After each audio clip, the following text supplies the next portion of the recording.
Most of you know that I have a dream that one day this green amphitheater will be the space of a future professional Shakespeare festival, including Sonoma Academy students and professional actors. So tonight's a preview of that. It is I, Hamlet the Dane! The devil take thy sword, breathing, take thy fingers from my throat! Though I am not splenitive and rash, yet I have in me something dangerous! Why, I will fight with him upon this theme until my eyes no longer wide!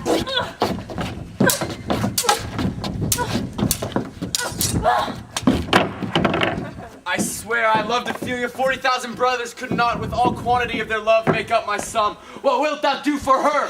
Does all those do is wine?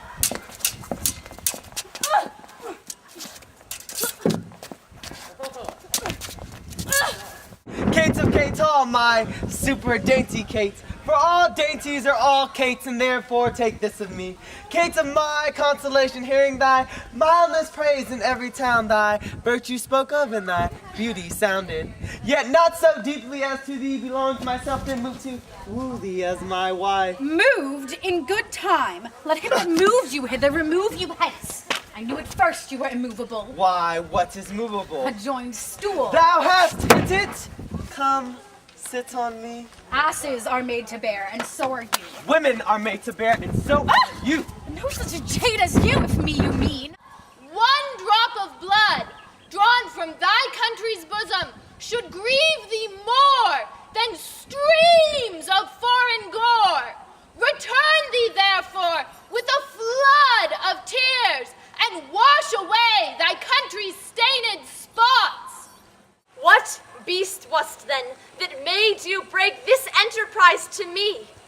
When you durst do it, then you were a man.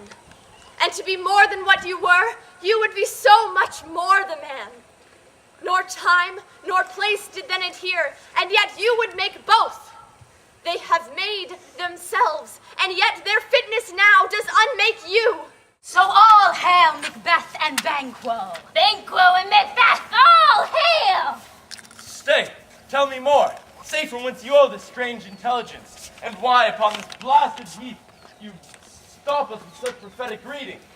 Stay, tell me more.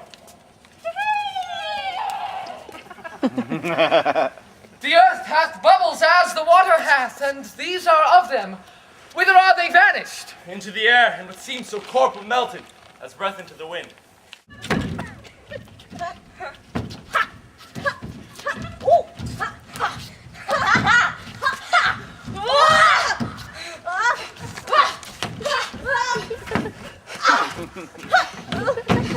And what wilt thou do? Beg when that is spent? I pray you, leave me. I will no further offend than comes to your goodwill. Get you with him, you old dog. Why then you left me? Who the gods forbid? I, by my life, and never did desire to see thee more.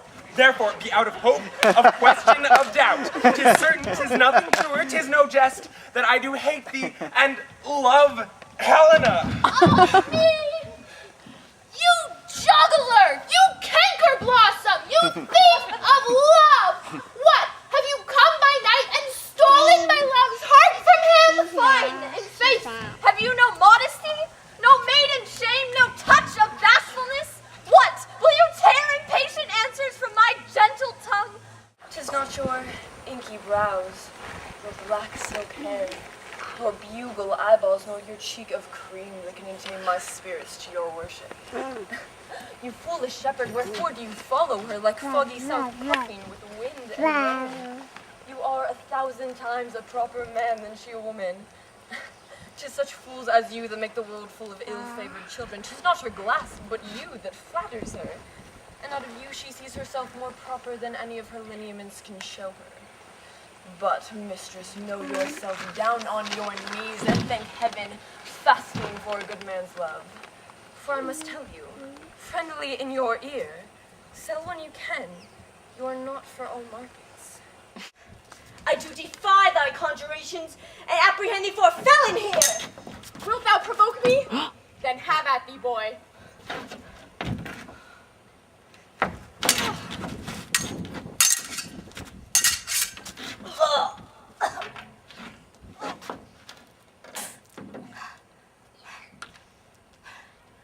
beseech thee, youth, put not another sin upon my head.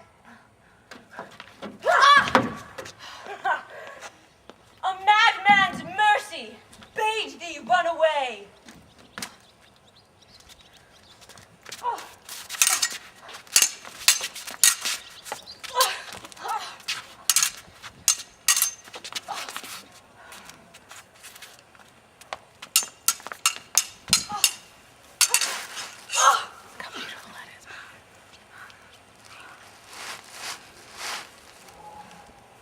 You insufferable bellywort. Prepare to meet your doom. Ha! 'Tis a pity thou art so clumsy. Ah! Oh! I'm slain! What have I done that thou darest wag thy tongue in noise so rude against me? Such an act that blurs the grace and blush of modesty, calls virtue hypocrite, takes off the rose from the fair forehead of an innocent love, and sets a blister there, makes marriage vows as false as dicers' oaths. I mean, what act that roars so loud and thunders in the index? Look you here, upon this picture, and on this the counterfeit presentment of two brothers. See what a grace was seated on this brow. This is your husband. Look you now what follows. Here is your husband, like a mildewed ear, blasting his older brother. Have you eyes? Could you leave this fair mountain to feed and batten on this moor? Ha! Have you eyes? You cannot call it love, for at your age, the heyday in the blood is tame. It's humble, and waits upon the judgment. Let me see your face. Have you any commission with your lord to be in negotiation with my face? You are out of your text. But we will draw the curtain to show you a picture. Look you, sir. Is it not well done? Excellently done. If God did all. 'Tis in grain, sir. 'Twill endure wind and weather. 'Tis beauty truly bent, whose nature's own sweet and cunning hands lay on.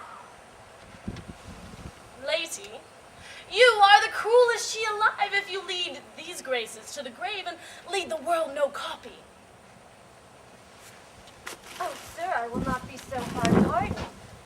I will give out divers schedules of my beauty. It shall be inventoried, with each utensil and particle labeled to my will.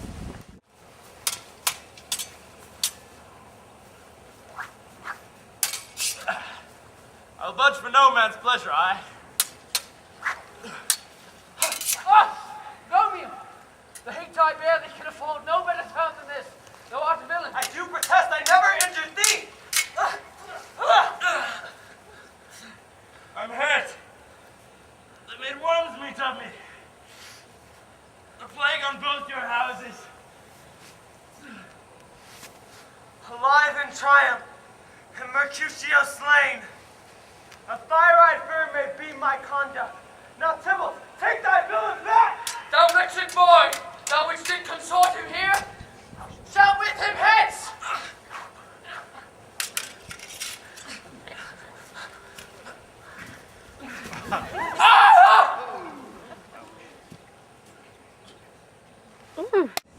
That which we call a rose by any other name would smell as sweet.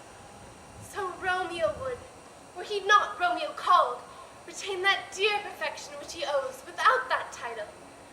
Romeo doth thy name, and for that name which is no part of thee, take all thyself. I take thee at thy word. Call me but love, and I'll be new baptized. Henceforth I never will be Romeo.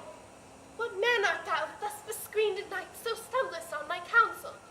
By a name, I know not how to tell thee who I am. My name, dear saint, is hateful to myself, for it is an enemy to thee. Had I it written, I would tear thy word.